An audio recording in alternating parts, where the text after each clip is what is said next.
प्यारे विद्यार्थियों, आज हम लोग सॉल्यूशन से संबंधित लेक्चर 9 में चलेंगे।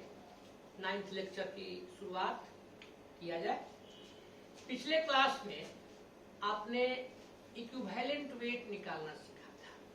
Equivalent weight, equivalent mass, definition वगैरह सारा चीज उसमें है। एक बार इस टॉपिक को समझने के पहले उसको थोड़ा सा देख लीजिएगा। अब इक्विवेलेंट वेट के बाद एक टर्म आता है ग्राम इक्विवेलेंट वेट। तो इसी टर्म की हम लोग शुरुआत करेंगे। ध्यान दे दीजिए, ग्राम इक्विवेलेंट वेट।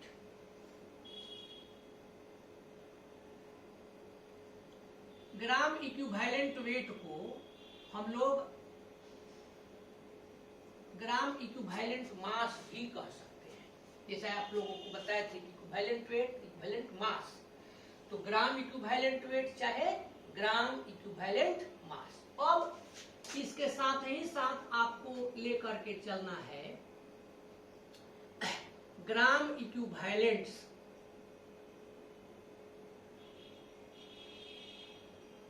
दो गो टॉपिक है ग्राम इक्विवेलेंट।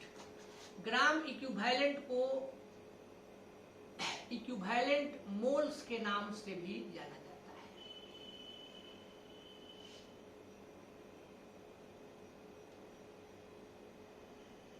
तो इसी टॉपिक को पहले देखेंगे और इसी के आधार पर नॉर्मलिटी हम लोगों को देखना है। ध्यान दीजिए, पिछले क्लास में आपको बताए थे कि इक्विवेलेंट वेट है नो यूनिट, यूनिटलेस नंबर है। तो किसी भी सबस्टांस का आप यदि इक्विवेलेंट वेट लिखते हैं तो उसका कोई यूनिट नहीं लिखते, यही अर्थ हुआ।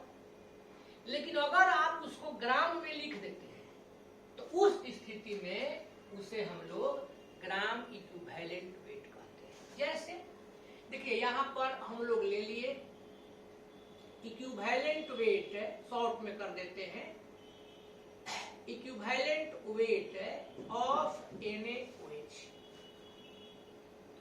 अब इसका निकाला जाए, पढ़ा हुआ है।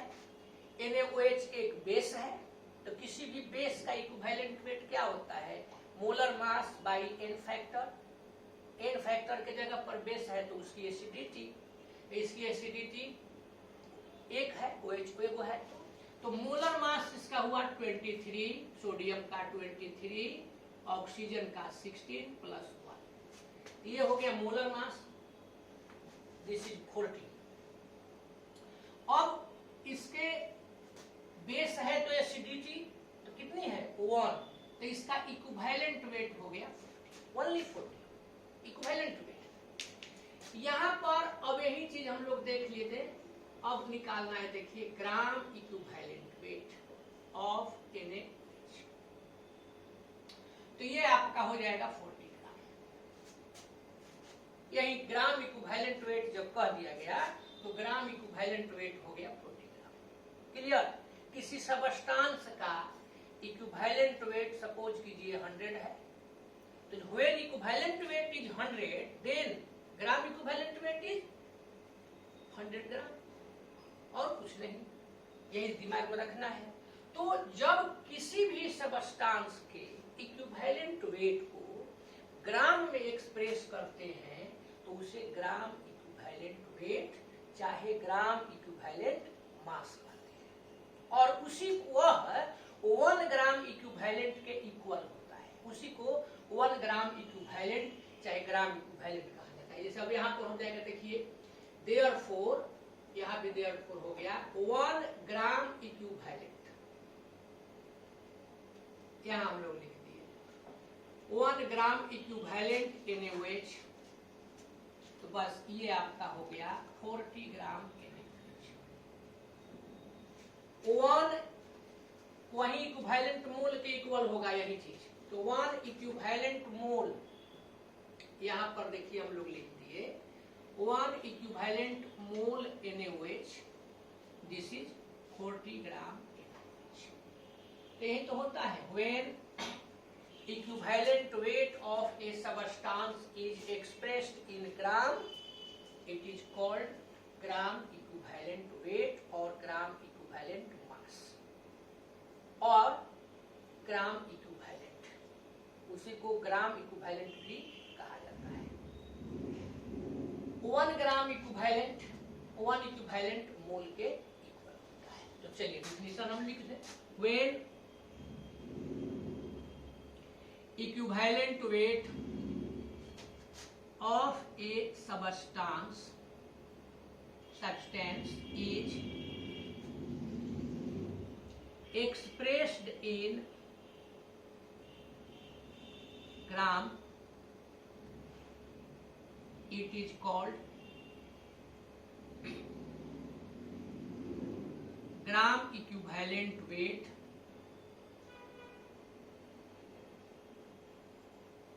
और 1 ग्राम इक्विवेलेंट हो गया, and 1 gram equivalent is equal to 1 equivalent mole. ये हम लोगों को दिमाग में रखना होगा। तो इक्विवेलेंट वेट जान गए, एग्जाम्पल हम लोग प्रिपेयर कर लिए हैं। चलिए अब यहाँ पर जरा ध्यान दीजिए, इसको छोड़ देते हैं। कैल्शियम हाइड्रोक्साइड का ग्राम इक्विवेलेंट वेट निकालना है। तो ध्यान दीजिए, कैल्शियम हाइड्रोक्साइड का मोलर मास, तो इसका होता है, आप पढ़ किए हैं 40, और इसका होता है ऑक्सीजन का 16 + 1, नीचे 2 है तो 2, 40 + 16 × 1 17 × 2 34, ये आपने कर दिया 70। याद रखिएगा, इसको मिटाते हैं। इसका मोलर मास 74 है। अब ये बताइए कि जब मोलर मास इसका 74 है तो इक्विवेलेंट मास क्या होगा? तो molar mass 74, molar mass by acid है कि बेस है? बेस है, तो मोलर मास बाई एसिडिटी, तो इसकी एसिडिटी चाहे n फैक्टर इसके लिए कितना हो गया? 2, 2 इसका हो जाएगा 37। तो equivalent weight of calcium hydroxide is 37, not gram. Therefore gram equivalent weight of calcium hydroxide is equal to 37 gram. Therefore 1 gram equivalent in calcium hydroxide 37 gram calcium hydroxide, ऐसे निकाला जाता है। तो ये एक एग्जांपल आप लोगों को प्रैक्टिस के लिए देते हैं। अब आगे बढ़ते हैं। 1 इक्विवेलेंट मोल NaOH 40 ग्राम। अब ये बताइए, हमारे पास 120 ग्राम NaOH है, तो 120 ग्राम NaOH में कितने ग्राम इक्विवेलेंट होंगे, चाहे कितने इक्विवेलेंट मोल होंगे? तो 40 ग्राम के लिए 1 इक्विवेलेंट ग्राम मोल होता है, चाहे 1 ग्राम इक्विवेलेंट होता है। तो 40 ग्राम में 1 होता है, तो 120 ग्राम में 40 ग्राम में 1 हुआ है, 1 में 1/40, 120 में तो 1/40 × 123, 3 मोल्स इक्विवेलेंट मोल्स यहाँ आया। अभी बताइए कि ये क्या है? ये तो मान लीजिए कि हम लोग यूनिटरी मेथड से निकाल दिए, फॉर्मूला डिराइव कीजिए। तो 120 यहाँ पर कौन चीज है? पूछे हैं हम, पूछा गया मास, दिया गया मास, गिवन मास। अब 40 इसका क्या है? Equivalent weight. तो अगर हम लोगों को इक्विवेलेंट मोल चाहे ग्राम इक्विवेलेंट वेट निकालना होगा, नंबर ऑफ इक्विवेलेंट मोल्स चाहे नंबर ऑफ ग्राम इक्विवेलेंट्स, तो गिवन मास बाई इक्विवेलेंट मास लिखा जा सकता है। इस आधार पर हम लोग कह सकते हैं, देखिए, नंबर ऑफ ग्राम इक्विवेलेंट्स, तो ये आपका हो जाएगा गिवन मास। आप कोई लिखना जरूरी नहीं है कि number of gram equivalent of A substance, Hindi थोड़े है, इसको समझने के लिए हम दे रहे हैं, केवल इतना ही से काम चलाइए। नंबर ऑफ ग्राम इक्विवेलेंट्स क्या? गिवन मास किसका? जो सबस्टांस यहाँ दिया रहेगा। तो given mass by equivalent mass, given mass by equivalent weight, जो लिखते हैं दोनों एक ही चीज है। Example, number of gram equivalents, या इसी को कहिए equivalent moles in 120 gram of sodium hydroxide is equal to. अभी बताइए कैसे निकलेगा, बता चुके हैं पहले ही। Given mass is 120 gram, equivalent mass कितना इसका आएगा, NaOH का निकाला हुआ है 40, तो ये आपका हो गया 3 टाइम्स गॉम 3 ग्राम इक्विवेलेंट। आप इसको 3 ग्राम इक्विवेलेंट कह दें या 3 इक्विवेलेंट मोल्स भी कह सकते हैं, ऐसे हम लोग निकालते हैं। तो इस प्रकार से ग्राम इक्विवेलेंट या इक्विवेलेंट मोल्स की चर्चा की गई। कहीं कोई कंफ्यूजन हो बता दीजिए। अब लेकर के चलना है अगला टॉपिक। इसी अगले टॉपिक के लिए हम लोग इतना मेहनत किए हैं, पिछला आपका फुल वीडियो इसी टॉपिक को समझने के लिए था। तो अब इसी टॉपिक को लेकर के चलें। अब आप लोग सोच रहे होंगे कि इसी कौन टॉपिक हो गया भाई, तो ESC नहीं बोले हैं, इसी टॉपिक मतलब नेक्स्ट टॉपिक। नेक्स्ट टॉपिक क्या है, नेक्स्ट टॉपिक इज नॉर्मलिटी। तो थोड़ा नॉर्मल हो जाइए, इसको कंप्लीट कर लीजिए, अब तब नॉर्मलिटी की तरफ आपको नॉर्मल करके नॉर्मलिटी में ले चलते हैं, कंप्लीट कीजिए। हाँ विद्यार्थी जी लोग, तो आप लोग नॉर्मल हो गए, तो चलिए नॉर्मल हो गए, तो अब हम लोग नॉर्मल होने के बाद में बताए थे कि नॉर्मल होने के बाद नॉर्मलिटी देख लिया जाए। तो let us enjoy normality, let us study normality के बारे में आप जानिए। नॉर्मलिटी को देखिए, कैपिटल N से इसको चलिए ध्यान दीजिए। आप लोग जानते ही हैं, यहाँ पर हम लोग पढ़ते थे तो एक ऐसा जगह पहले ही छोड़ देते थे, यहाँ लिख देते हैं उसका आधा भाग। यहाँ लिखते थे डिपेंडेंट या इंडिपेंडेंट ऑफ टेम्परेचर। अब यहाँ पर सेट किया जाएगा, पहले दे दिए। अब चलिए हम लोग समझें आराम से कि नॉर्मलिटी क्या है। कोई भी आप सॉल्यूशन लिए हैं, जैसे मान लीजिए कि आपने सॉल्यूशन लिया है, ये सॉल्यूशन 1 लीटर है। इस 1 लीटर सॉल्यूशन में आपने सॉल्वेंट वाटर लिया है, और वाटर के साथ साथ सॉल्यूट आपने लिया है NaOH। 1 लीटर सॉल्यूशन में जितने भी सॉल्यूट के, यानी जैसे यहाँ NaOH एक सॉल्यूट है, ग्राम इक्विवेलेंट्स को लीजिएगा, चाहे इक्विवेलेंट मोल्स को लीजिएगा, तो उसी नंबर को नॉर्मलिटी कहते हैं।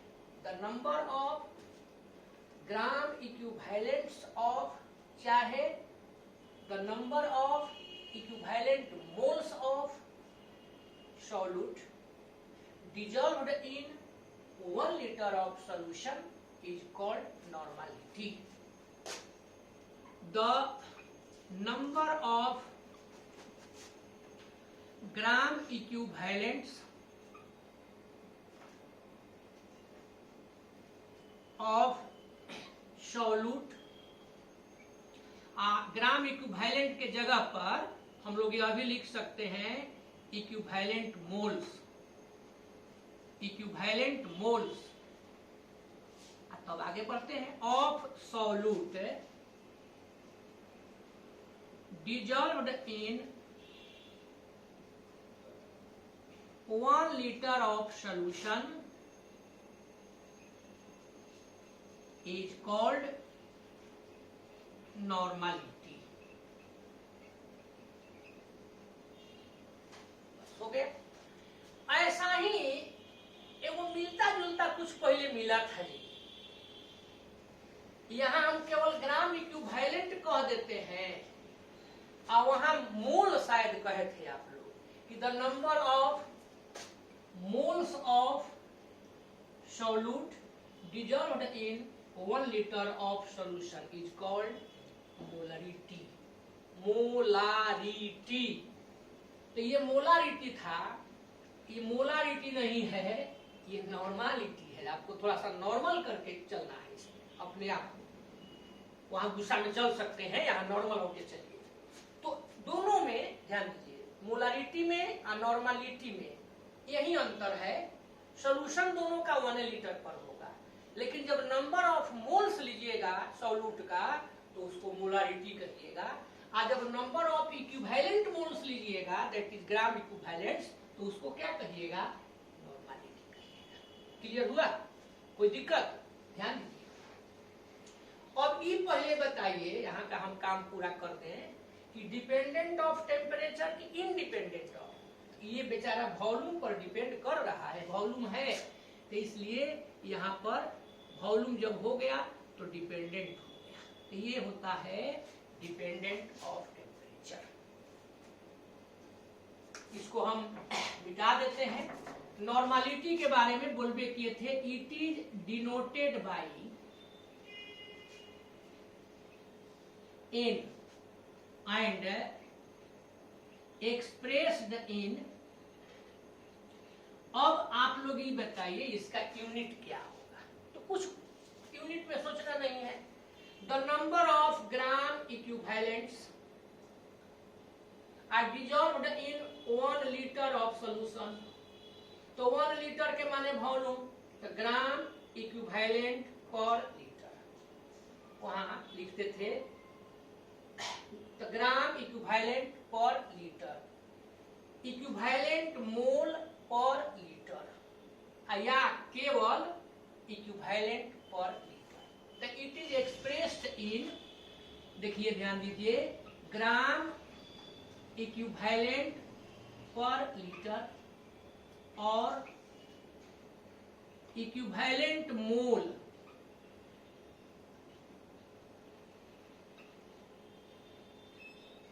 पर लीटर और इक्विवेलेंट पर लीटर, केवल इक्विवेलेंट भी कहा जाता है, इक्विवेलेंट पर लीटर। ये 3 तरह से एक्सप्रेस किया जाता है। फॉर्मूला पहले बता देते हैं तब एग्जांपल देंगे, सुन के तो आप क्लियर हो ही जाइएगा। तो देखिए नॉर्मालिटी का फॉर्मूला क्या होगा, hence normality is equal to, थोड़ा आज उल्टा काम करते हैं, पहले एग्जांपल दे करके समझा के तब फॉर्मूला लिखते थे, आज इसको चूंकि बहुत सारा इस तरह का देखे इसलिए आगे बढ़ जाते हैं। तो the number of gram equivalents या equivalent moles of solute dissolved in 1 litre of solution. तो नीचे हो गया वॉल्यूम ऑफ सोल्यूशन और यहां जो वॉल्यूम लीजिएगा लीटर कहीं तो है। अब नंबर ऑफ ग्राम इक्विवेलेंट्स को हम लोग चेंज कर दे, अभी पढ़वे किए हैं। Given mass of solute by equivalent mass, यहां पर हम लोग देखिए ले लिए ऑफ सॉल्यूट, इसके जगह पर अभी जस्ट थोड़ी देर पहले फॉर्मूला बताया, यहां पर हो गया इनटू वॉल्यूम ऑफ सॉल्यूशन, बस क्लियर। अब इसी को यदि आप चाहें तो शॉर्ट में सिंबॉलिक फॉर्म में दे सकते हैं, नॉर्मालिटी को कैपिटल N से, N is equal to given mass small m1, equivalent mass E याद है और वॉल्यूम है V, तो N is equal to m1 by E into, ये फॉर्मूला दिमाग में रखना। अब लेकर के चलिए एग्जाम्पल। तो आपने पढ़ा है अभी NaOH का इक्विवेलेंट वेट 40 होता है। तो if 40 gram of NaOH is dissolved in 1 liter of solution, then normality is equal to, ध्यान दीजिए। अब यहाँ आपको इससे मतलब है ग्राम से नहीं, ये मतलब है कि यहाँ जो भी दिया जाएगा उसका इक्विवेलेंट वेट कितना होगा। NaOH जैसे दिया है तो NaOH का इक्विवेलेंट वेट 40, तो जितना इक्विवेलेंट वेट होता है वह सबस्टांस 1 ग्राम इक्विवेलेंट में उतना होता है, यानी NaOH का इक्विवेलेंट वेट 40 है, that means 1 gram equivalent NaOH में 40 ग्राम NaOH होगा, यानी 40 ग्राम NaOH के माने 1 इक्विवेलेंट वेट। तो 1 इक्विवेलेंट वेट चाहे 1 इक्विवेलेंट मोल डिजोल्व है 1 लीटर सोल्यूशन में, और डिफिनीशन कहता है कि 1 लीटर सोल्यूशन में जितना इक्विवेलेंट डिजोल्व हो उसी को कहते हैं, यहाँ मोलरिटी 1 नॉट 40। अब इसके बाद अगर इसी को 40 को रहेगा 40 वाला आंसर समझने के लिए 40 की जगह पर 80 ग्राम NaOH ले लिए, आई डिजोल्व्ड इन 1 लीटर सोल्यूशन, तब नॉर्मलिटी क्या हो जाएगा। तो अब 80 ग्राम के मतलब कितना ग्राम इक्विवेलेंट 2, तो नॉर्मलिटी 2 हो जाएगा। फिर देखिए 80 ग्राम NaOH है, लेकिन यह 80 ग्राम NaOH 4 लीटर सोल्यूशन में डिजोल्व है, तब क्या होगा नॉर्मलिटी। तो जरा ध्यान दीजिए 80 ग्राम 80 ग्राम NaOH 4 लीटर में है, तो 1 लीटर में कितना होगा, तो 1 लीटर में होगा 20 ग्राम। क्लियर हो रहा है। अब 1 लीटर में जब 20 ग्राम हुआ तो 20 ग्राम का मतलब कितना इक्विवेलेंट, तो 40 ग्राम के मतलब 1 इक्विवेलेंट था, तो 1/2, तो यहाँ नॉर्मलिटी हो जाएगी 1/2। ऐसे करके नॉर्मलिटी को निकाला जाता है। तो डिफिनेशन क्लियर, नॉर्मलिटी हम लोग समझ लिए। नॉर्मलिटी को एक्सप्रेस किस में करते हैं, तो एक्सप्रेस करते हैं 3 को दिया हुआ है, gram equivalent per litre, equivalent mole per litre, इसी को शॉर्ट में इक्विवेलेंट पर लीटर भी कहते हैं। एगो कोई देना है। अब चलिए ध्यान दीजिए, कहीं भी ग्राम इक्विवेलेंट लिखना होगा, एक सावधानी, तो ग्राम और इक्विवेलेंट अलग अलग वर्ड नहीं है, एक वर्ड है ग्राम के साथ इक्विवेलेंट। जैसे आपको लिखना है 1 ग्राम इक्विवेलेंट, तो आप ऐसे लिखेंगे, ध्यान दीजिए 1 ग्राम इक्विवेलेंट, ऐसे नहीं लिखेंगे कि 1 ग्राम इक्विवेलेंट, ये गलत है। ग्राम और इक्विवेलेंट दोनों एक साथ लिखना होता है। जैसे मोल में आप पढ़े थे 11th में 1 मोल, और उसी को कहा जाता था कि 1 ग्राम मोल। अब ग्राम मोल का मतलब ये नहीं कि 1 ग्राम और मोल ऐसे नहीं होता था, 1 ग्राम मोल एक वर्ड है। तो इसी तरह से यहाँ पर भी ग्राम इक्विवेलेंट एक वर्ड है, आप मन करें तो ग्राम इक्विवेलेंट लिखें या सिर्फ इक्विवेलेंट लिखें। तो हम लोगों ने देखा, एक इजी टर्म देखा, एक इजी टॉपिक देखा कि नॉर्मलिटी किसको कहते हैं। यह ठीक मोलारिटी के तरह है, अंतर सिर्फ इतना हुआ कि वहां मोलारिटी जब रहता था तो जब नंबर ऑफ ग्राम इक्विवेलेंट के जगह पर ग्राम मोल चाहे मोल कहते थे। फॉर्मूला जो आप लिए हैं तो मोलारिटी रहता था तो आप क्या लेते थे, याद है, M1 small m1 by capital M1 into, ये आपका हो जाता था मोलारिटी का फॉर्मूला। यहाँ जो E है इक्विवेलेंट वेट, वहां M1 कर देते थे मोलर वेट, मोलर मास, बाकी अंतर नहीं है। तो कुछ ऐसे भी सबस्टांस हैं जिनकी नॉर्मलिटी या जिनकी मोलारिटी है ये दोनों सेम होगी, आगे चल करके हम देखेंगे, अभी थोड़ी देर में। फिलहाल नॉर्मलिटी में कहीं कोई कंफ्यूजन हो तो कहिए। अब लेकर के चलते हैं यहाँ जो फॉर्मूला लिए हैं इसके आधार पर कि रिलेशन बिटवीन नॉर्मलिटी एंड ग्राम पर लीटर, रिलेशन बिटवीन ग्राम पर लीटर एंड नॉर्मलिटी।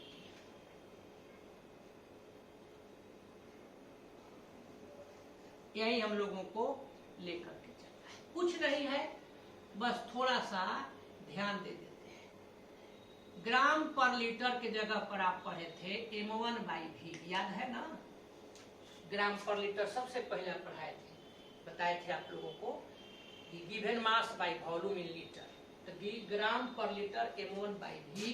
और जस्ट अभी आप पढ़े हैं normality is equal to m1/e from equation first and second.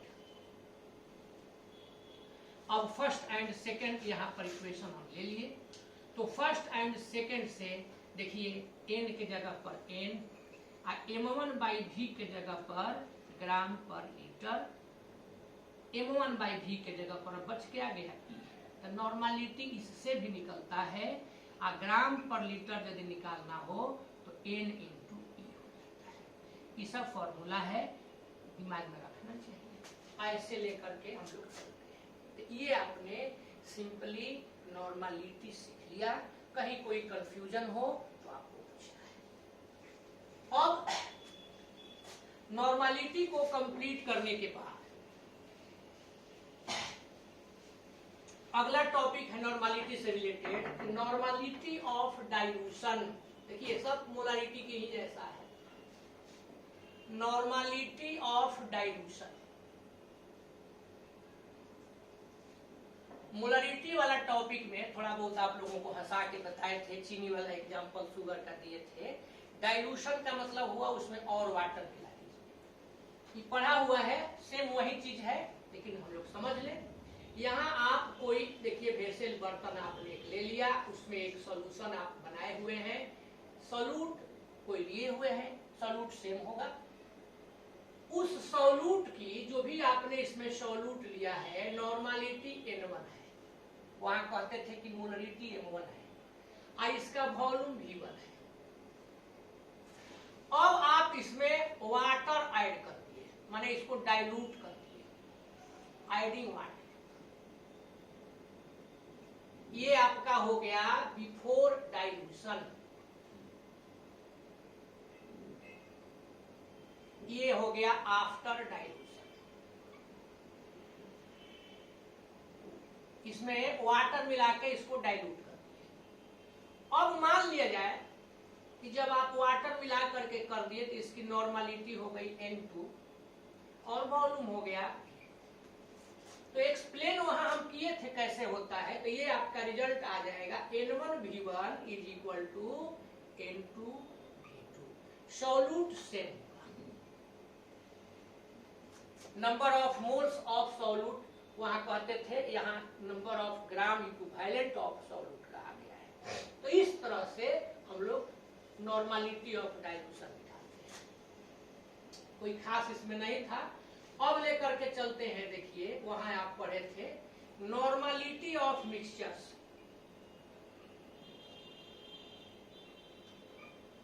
बस वही जो आप वहां देखे थे वही हो जाएगा। सपोज कीजिए यहाँ आप एक सॉल्यूशन लिए हैं, याद ही होगा, इसका नॉर्मलिटी n1 है, वॉल्यूम v1 है। अब इसके साथ आप दोनों एक दूसरा लेते हैं सॉल्यूशन, यहाँ पर इसमें नॉर्मलिटी इसकी n2 है, वॉल्यूम इसका v2 है। इसको जब आप मिक्स करते हैं तो यहाँ एक तीसरा सॉल्यूशन बन जाता है, मिक्स रिजल्टेंट सॉल्यूशन। सपोज कीजिए इसकी नॉर्मलिटी अब मान लीजिए कि n3 चाहे n मान देते हैं, अंतर आएगा, लेकिन वॉल्यूम क्या होगा, अभी दोनों जोड़ा जाएगा तो वॉल्यूम हो जाएगा v1 प्लस v2। जितना वॉल्यूम यहाँ है इतना यहाँ है, दोनों को ऐड कर दिए, लेकिन ऐसा नहीं है कि नॉर्मलिटी ऐड हो जाएगा। तो अब यहाँ पर एक फॉर्मूला हो जाएगा n1v1 प्लस n2v2, ये आपका हो जाएगा nv1 प्लस v2। ऐसी स्थिति में आपको यदि नॉर्मलिटी मिक्स्ड सॉल्यूशन का निकालना है, n1v1 plus n2v2 by v1 plus v2। इस प्रकार से नॉर्मलिटी ऑफ मिक्सचर को हम लोग तैयार करते हैं, नॉर्मलिटी ऑफ मिक्सचर को देखते हैं। तो ये आपने कंप्लीट, इस प्रकार से हम देखें नॉर्मलिटी क्या है, डाइल्यूशन के लिए भी देखें और मिक्सचर के लिए भी देखें। नॉर्मलिटी के लास्ट टॉपिक की ओर अब हम लोग चल रहे हैं। तो लेकिन लास्ट टॉपिक में चलने के पहले इसको आप लोग कंप्लीट कर लीजिए, तब चलते हैं। तो चलिए, आपने कंप्लीट कर लिया। अब इतना के बाद एक ले करके चलेंगे नॉर्मल सॉल्यूशन। मोलारिटी पढ़ते थे, मोलर सॉल्यूशन, मोललिटी पढ़ते थे, मोलल सॉल्यूशन। तो बेचारा नॉर्मलिटी आ गया, तो इसमें हम लोग पढ़ेंगे नॉर्मल सॉल्यूशन।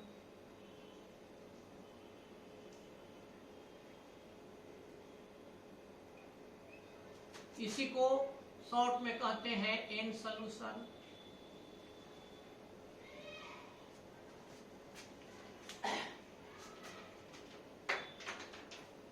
इसी को हम लोग एन सॉल्यूशन के नाम से जानते हैं। अब क्या है, चलिए, मोलर सॉल्यूशन में कहे थे कि solution whose molarity is 1 called molar solution. तो बस वही चीज, ए सॉल्यूशन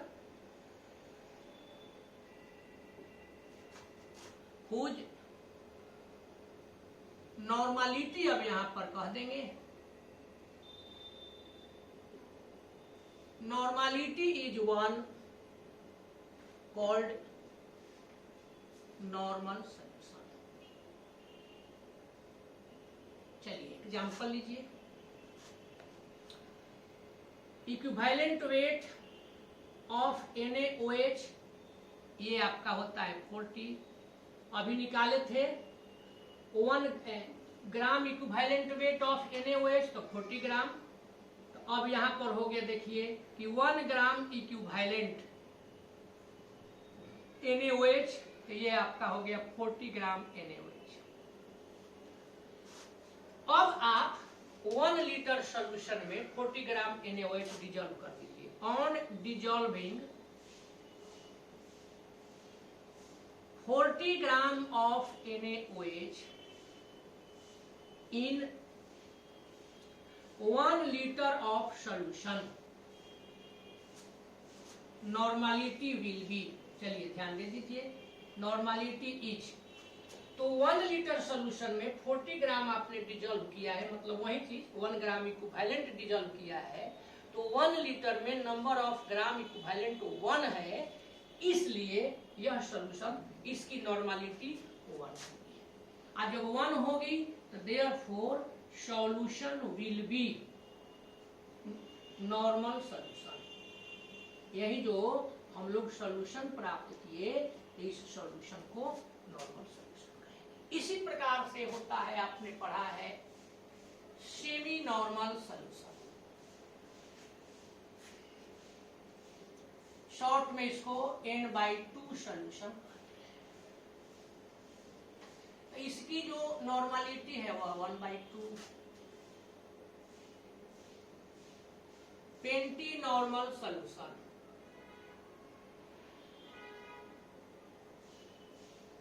यहां पर हम लोग कह दिए पेंटी नॉर्मल सॉल्यूशन n/5 सॉल्यूशन, तो इस सॉल्यूशन की नॉर्मलिटी 1/5। सेम चीज वही है, डेसी नॉर्मल सॉल्यूशन, शॉर्ट में n/10 सॉल्यूशन, तो यहाँ normality 1/10। Senti normal solution, n/100 solution, तो यहाँ नॉर्मलिटी 1/100। इसी प्रकार से डेका नॉर्मल सॉल्यूशन, यहाँ पर हम लोग ले लिए डेका नॉर्मल सॉल्यूशन, तो ये आपका हो जाएगा 10n सॉल्यूशन, तो इसकी ऐसे सॉल्यूशन की नॉर्मलिटी 10। तो इस प्रकार से हम लोग देख लिए सेंटा नॉर्मल सॉल्यूशन, तो नॉर्मलिटी हो जाएगी 100। ऐसे लेकर के चला जाता है। जैसे आप इसको समझ लीजिए, यहाँ पर 1 ग्राम इक्विवेलेंट NaOH, तो यहाँ हम लोग निकाले थे 40 ग्राम NaOH, प्राप्त ही है। सॉल्यूशन लिए 1 लीटर, 1 लीटर। अब इस 1 लीटर सॉल्यूशन में 40 ग्राम NaOH डिजल्व है। केयरफुली सुन लीजिए। तो जब 1 लीटर सोल्यूशन यहाँ पर लिए और इस 1 लीटर सोल्यूशन में 40 ग्राम NaOH डिजल्व है, यहाँ ऊपर लिख देते हैं क्या लिखा है। तो 40 ग्राम NaOH सोल्यूशन डिजल्व है, ये बताइए नॉर्मलिटी क्या होगी। तो ध्यान दो, 40 ग्राम NaOH सोल्यूशन का मतलब 1 ग्राम इक्विवेलेंट। तो 1 लीटर सोल्यूशन में 1 ग्राम इक्विवेलेंट है तो नॉर्मलिटी 1 होगी, यह नॉर्मल सोल्यूशन है। इसी प्रकार से अब मान लीजिए कि यहाँ पर 20 ग्राम NaOH डिजल्व है, तो नॉर्मलिटी क्या हो जाएगी। तो 20 ग्राम के माने 1/2 ग्राम इक्विवेलेंट, तो नॉर्मलिटी 1/2 हो जाएगी। तो इस तरह का सॉल्यूशन बनाइएगा तो उसको कहिएगा semi normal solution. 1 litre solution लेते हैं, उस 1 लीटर सॉल्यूशन में अब आप 8 ग्राम NaOH डिजल्व करते हैं।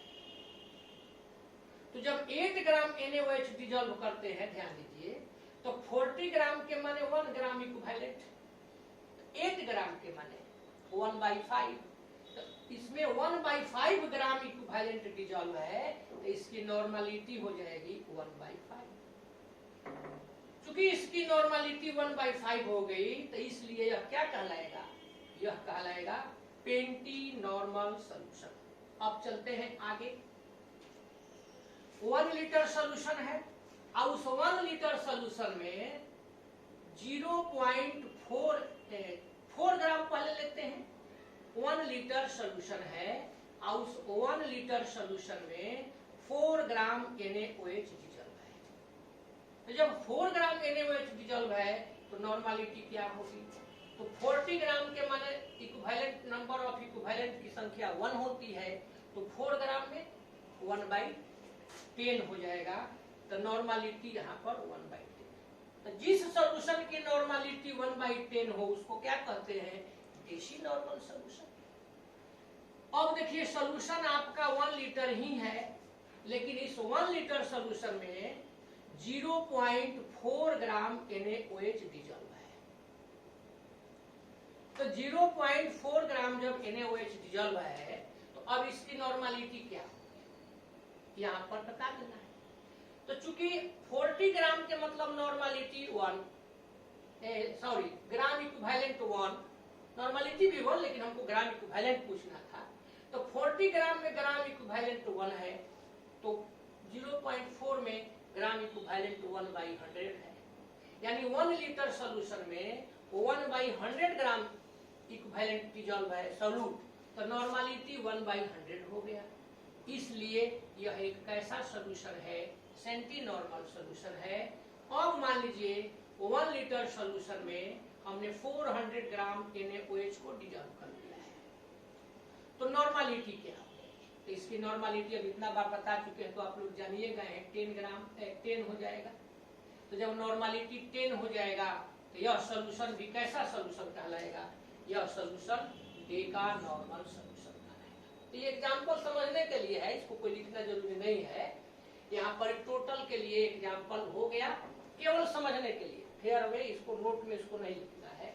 नॉर्मल सॉल्यूशन तो नॉर्मलिटी 1/2 होना चाहिए, क्लियर है। Semi normal solution, penti normal solution, deci normal solution का, centi normal solution, deca normal solution. तो इस प्रकार से हम लोग ये कंप्लीट किए कि नॉर्मलिटी क्या है।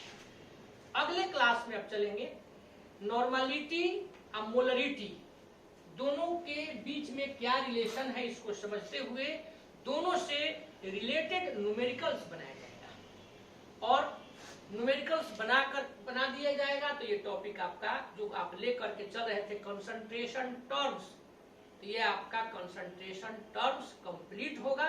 इसके बाद फिर नेक्स्ट टर्म में हम लोग चलेंगे, नेक्स्ट टॉपिक को देखेंगे। तो पहले आप लोग इतना बढ़िया से प्रिपेयर कर लीजिए, अब फिर इसके आगे चलते हैं। आज इतना ही, धन्यवाद।